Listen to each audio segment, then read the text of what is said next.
Hello, I'm Richard Parrish, Professor of Sports Law at Edge Hill University. I'm going to discuss the key themes developed in our report called The Development of an EU Sport Diplomacy. Now, this was a team effort, co-authored by colleagues from the National University of Physical Education and Sports in Romania, Carlos III University of Madrid, and my university, Edge Hill University in the United Kingdom. The report has three sections. The first looks at developments in EU sport diplomacy to date.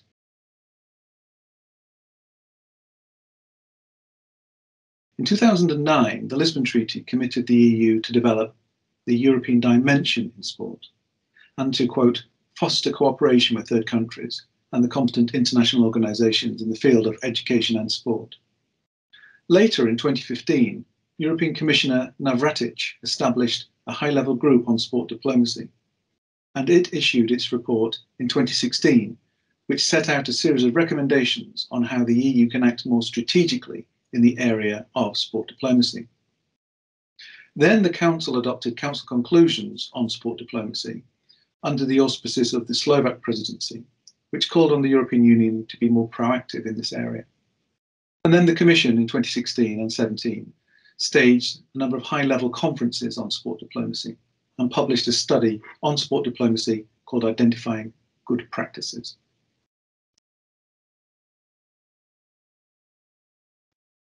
The Commission then took a number of practical steps to progress the sport diplomacy agenda.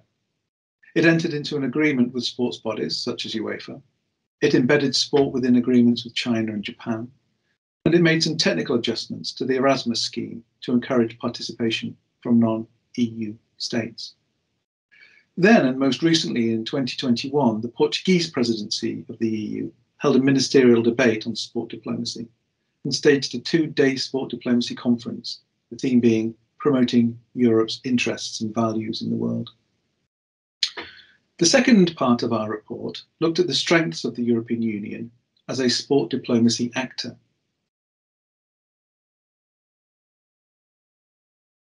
First, Europe has a great sporting heritage.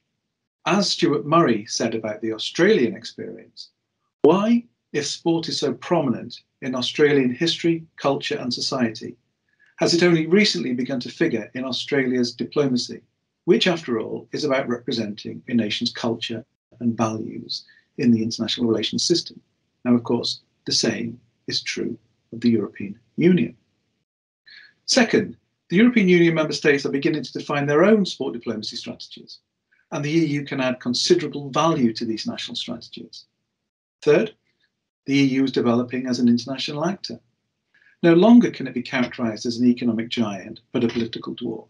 It is developing its own foreign policy, and sport can and should play a role in this. It also has a number of existing budgets, such as the Erasmus scheme. Now, the Erasmus programme is already the epitome of EU educational diplomacy, so why shouldn't it do the same for sport?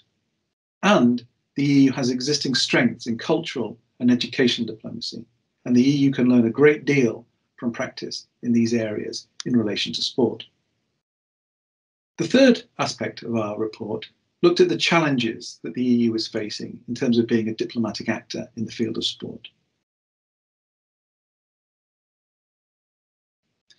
First, we need to look at the relations with sports bodies. A number of high-profile sports law cases reveal that the EU and sport are, at times, uneasy bedfellows. Second, how can the EU, with 27 member states, speak with one voice in terms of sport diplomacy?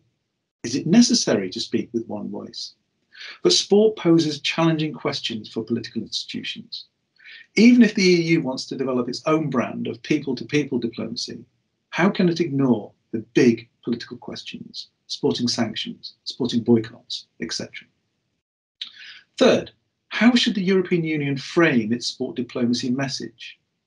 In its cultural diplomacy, the EU has often portrayed itself as a cultural superpower. The message of superiority might be counterproductive in relation to sport.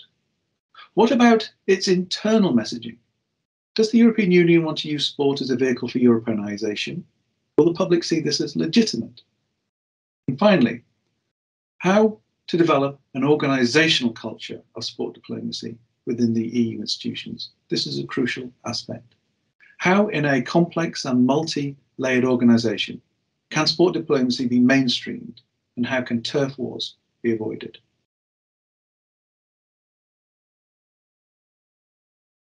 Our next report will explore the national sport diplomacy strategies of the 27 member states. This is crucial because if the EU sport diplomacy is to succeed, it must add value to these national approaches.